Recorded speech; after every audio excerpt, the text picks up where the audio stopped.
বন্যহস্তীৰ ঘৰ ভঙা ভয়ংকৰ দৃশ্য কেমেৰাত বন্দী। আমি আকৌ জনাইছোঁ, বন্যহস্তীৰ ঘৰ ভঙা ভয়ংকৰ দৃশ্য কেমেৰাত বন্দী।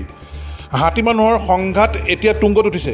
বনৰ পৰা ওলাই আহি জন অৰণ্যত প্ৰৱেশ কৰিছে হাতীয়ে আৰু নিৰীহজনৰ প্ৰাণ লোৱা ঘটনাই এতিয়া এক নিত্য নৈমিত্তিক ঘটনা হৈ পৰিছে অসমত। কিছুমান বন ধ্বংসকাৰী মাফিয়াৰ বন ধ্বংসৰ কাৰ্যৰ ফলত ঘটিব ধৰিছে এইখিনি ঘটনা।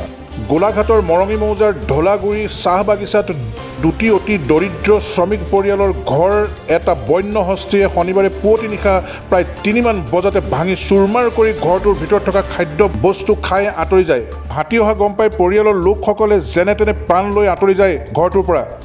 এইদৰে আৰু কিমান নিৰীহ প্ৰাণ বলি হ'ব বন্যহস্তীৰ হাতত, তাক লৈ সকলোতে প্ৰশ্ন উঠিছে।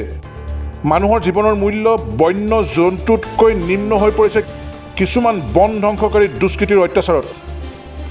এই সম্পৰ্কে মাননীয় মুখ্যমন্ত্ৰীৰ হস্তক্ষেপ কামনা কৰিছে ভুক্তভোগী পৰিয়ালবৰ্গই।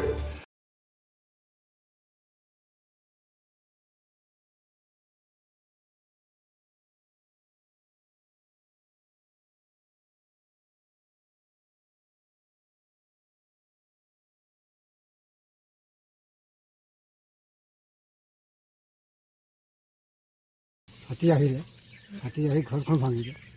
আমি হৈ থকা অৱস্থাত আমিতো ডেইলি হাজিৰা কৰি খোৱা মানুহ, ঘৰটো নাই হওক। হাতী কেইটা আছিলে?